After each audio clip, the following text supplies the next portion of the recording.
I almost quit RV life after this $2,800 breakdown. 6 months ago, I was wondering if I should just give up my dream and go back to the life I'd spent years trying to escape. Today, I'm sharing the 3 questions that saved me from making the biggest mistake of my life. If you've ever felt like giving up on something that you love, or if you're thinking about starting this lifestyle, this video could change everything for you. Because here's what nobody tells you about living your dreams.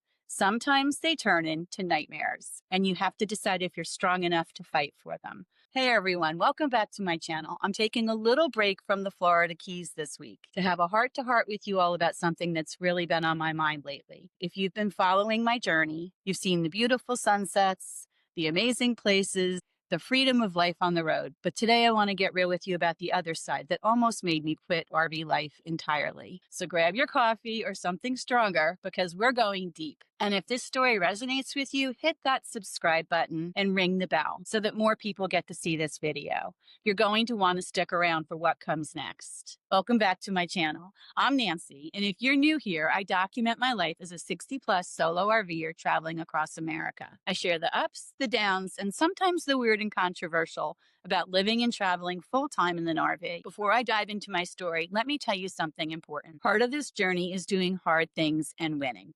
It's about building your confidence to know that you can handle whatever comes your way. But here's the thing. You know stuff is going to happen. You've seen the other YouTube videos, and they aren't lying. Whether it's something big, like a high-pressure oil pump failure, or something smaller that still throws your whole day off track, expect it. The difference between those who thrive in RV life and those who don't isn't about avoiding problems. It's about how you respond when they show up. And believe me, they will show up. What I've learned is that every breakdown, every unexpected expense, every moment when you want to quit, they're all teachers disguised as obstacles. The question isn't whether challenges will come, it's whether you will let them make you stronger or let them stop you. Let me take you back to Georgia, day 2 of what was supposed to be an epic trip to Minnesota. I'd been planning this journey for months, and I was so excited to finally be on the road. Then, 200 miles from my home, my truck decided to teach me my first major lesson, high-pressure oil pump failure. Even now, I still don't know exactly what that is, but I know it cost me $2,800 and 4 days sitting in a truck repair parking lot with my 2 dogs and cat, watching the world go by on Route 75. In that moment, I had a choice. I could see this as a sign that I wasn't cut out for RV life, or I could see it as my first lesson in resilience. I chose resilience, but I didn't realize at the time that this was just the beginning of a much bigger learning journey. Next came tire trouble. Constant issues until I finally removed those pesky tire extensions that were supposed to make adding air to my tires easier. Those extensions turned out to be the source of all my tire problems. Good riddance to a bad idea that just didn't work right for me. Then Kentucky happened. Antifreeze leak, big time. Another overnight stay at a repair shop, another $1,200 repair bill. They fixed the main problem, though it's not quite perfect yet. There's still a small leak if I'm not parked perfectly level. It's on this year's repair list, but it's manageable now. But here's what's important. None of these were the breaking point. Each one taught me something valuable about preparation, about having emergency funds, about the importance of good mechanics. They were building my confidence, not breaking it. The real breaking point came 4 months later. After traveling through 24 states, sleeping in almost 100 different campsites over 175 nights, I'd realized I'd developed something I can only describe as automotive PTSD. I used to drive 45 minutes each way to work every single day without a second thought. But after months of various breakdowns, my RV, my truck, my Jeep, every time I turned a key, my first thought wasn't excitement about where I was going. It was dread about what was going to break today. That's when I knew something fundamental had shifted, and not in a good way. The real wake-up call came when I started planning my Western adventure for this year. I thought it would be simple, maybe 4 or 5 base camps where I could satellite out with my Jeep to explore the area. But as I sat there with my maps, my laptop, and my Road Trippers app, watching those 5 stops turn into 20, then 40, then 94, I felt something I hadn't felt since my corporate days, that crushing weight of dread in my chest. 94 stops, you guys. That meant moving every 1 to 5 days for months on end. It meant living out of a laundry basket because unpacking wasn't worth it for such short stays. It meant my poor pets and I sharing a bed with camera equipment and loose items because setting up just wasn't practical for 1 or 2 nights. I looked at that itinerary and I realized I was turning my dream of freedom into a prison of constant motion. I was recreating the same stress and exhaustion I'd worked so hard to escape from corporate life, just in a different location. And that's when I did something I'd never done before.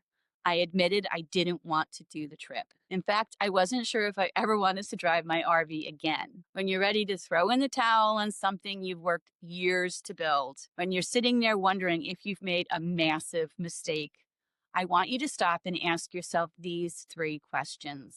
They changed everything for me, and I believe they can help you too. Question 1. What is really going on here? Not the surface problem, dig deeper. What's the real issue underneath? These aren't just casual questions. These are the questions that force you to step back from the panic and really examine what's going on. Are you dealing with a temporary setback that feels permanent, or is there a deeper pattern that you need to address? For me, the answer was brutal but necessary. What was really going on wasn't just mechanical problems. I was dealing with the emotional toll of constant uncertainty and the physical exhaustion of never being settled anywhere long enough to feel at home. Question 2, why do I feel this way? This question forces you to examine your approach, not just your circumstances. For me, the answer was eye-opening. I confused movement with progress. I thought that seeing more places faster made me a better RVer, when it was really just making me a more stressed out RVer. I had bought into this idea that to be successful at RV life, I needed to be constantly moving, constantly seeing new things, constantly pushing myself to cover more ground. But success in RV life isn't measured in miles. It's measured in joy, freedom, and personal growth. Question 3, when did I start feeling like this? That is the question that helps you identify the turning point. When did your excitement turn to dread? When did your adventure become a chore? For me, it was the moment I stopped being present in each place because I was already mentally planning the next move. I realized I was experiencing beautiful places through the lens of logistics rather than wonder. Instead of thinking, what amazing thing will I discover here? I was thinking, how quickly can I get set up, get my content, and get ready for the next move? Those questions led to some serious soul searching, and yes, some procrastination too. But that procrastination, it turned out to be exactly what I needed to find my answer. Let me paint you a picture of what those constant travel days actually looked like, because I think this is where a lot of people don't realize what they're really signing up for. I'd wake up, usually earlier than I wanted, because my dogs would sense we're moving and they'd get restless. The first hour of every travel day wasn't about hitting the road. It was about securing everything inside my RV like I was preparing for an earthquake. That coffee mug on the counter, it goes in the sink.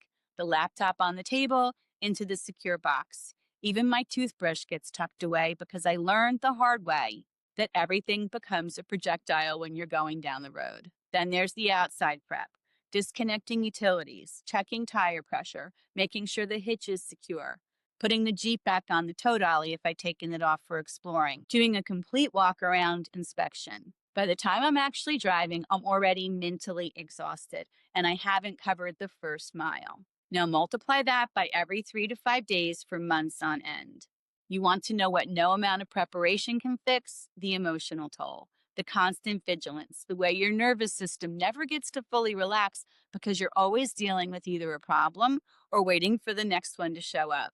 The moment I knew I had to change everything was when I caught myself doing something I never thought I'd do. I started dreading the parts of the RV life I used to love most. I used to get excited about finding new campgrounds, meeting new people, discovering hidden gems off the beaten path. But somewhere along the way, those adventures became chores. New places meant new problems to solve, new systems to figure out, new stresses to manage. I was living my dream, but I wasn't enjoying it the way I wanted to. And ironically, I realized I'd been enjoying those slower paced winter months in Central Florida, where I was moving only short distances every 2 to 3 weeks. And that's when I realized I had a choice to make. I could stick to my original Western adventure plan and risk burning out completely, maybe even developing a genuine hatred for the lifestyle I'd worked so hard to build. Or I could find a different way. The old me would have pushed through. I would have gritted my teeth and powered through that 94 stop itinerary because that's what I planned. And changing plans felt like admitting defeat. And I probably would have ended up hating that journey. But the wiser me, the me who'd learned some hard lessons about what my mind and body actually needed, made a different choice. So, what was the solution that saved my RV dreams? I did something radical. I slowed down. I gave myself permission to travel at a pace that actually felt good instead of impressive. Instead of that punishing Western adventure, I completely rerouted. 6 months with my family in Orlando to get everything fixed and let myself recharge. A short, manageable 7-hour trip to Tybee Island that was remarkably uneventful. 2 months in the Keys, then a modified trip to Pennsylvania to escape hurricane season, but with longer stays, 3 to 4 weeks in each location, instead of constant movement. And you know what happened? Everything changed. When I know I'm staying somewhere for 3 weeks instead of 3 days, I actually unpack. I put my outside gazebo up and I blow up my paddleboard. I set up my office space properly. I find the best grocery store, the closest laundromat, the friendliest neighbors. I started looking forward to travel days again instead of dreading them. Of course, problems still happen. Just recently, the AC in my truck cab decided it would only blow air through the defrost vents in Florida in summer. Not exactly ideal timing. But here's where this story gets really good and where I learned something crucial about this lifestyle that I want to share with you. Thanks to my neighbor Eric, who recommended Shane. I'll put Shane's contact information in the description because he's amazing. I got fixed up quickly and honestly. No games, no ripoffs, just honest work at a fair price. This reminded me of something important. Community matters as much as preparation. When I first started RVing, I had this idea that I needed to be completely self sufficient. I thought asking for help was admitting failure. But you know what I've learned? The RV community is unlike anything I've ever experienced before. I've had complete strangers help me back into impossible spots when I was clearly struggling. I've had fellow RVers share tools, offer rides to town, invite me for dinner when they could see I was having a rough day, and I've been able to help others in similar situations. There's this unspoken understanding that we're all out here living unconventional lives and we need to look out for each other. Here's my advice, and this could save your RV dreams like it saved mine. Don't be afraid to be vulnerable. Share your struggles with other RVers. Ask for recommendations. Most people genuinely want to help, and you'll be amazed how much support is out there when you open yourself up to receiving it. I didn't quit RV life because I learned to adapt instead of abandon. I slowed down, built community, and remembered that this journey is about the quality of experiences, not the quantity of miles. Your dreams are worth fighting for, but they're also worth adapting for. Sometimes the best way forward isn't faster, it's smarter.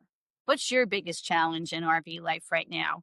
Or if you're thinking about starting, what excites you the most? Drop a comment and let's support each other in this amazing community. If this story helped you see challenges differently, hit that like button and subscribe for more honest conversation about RV life. Next week, I'll be sharing more discoveries from the Florida Keys that you can only find when you slow down enough to really explore. Until then, remember, keep rolling, but roll at your own pace. I'll see you next week.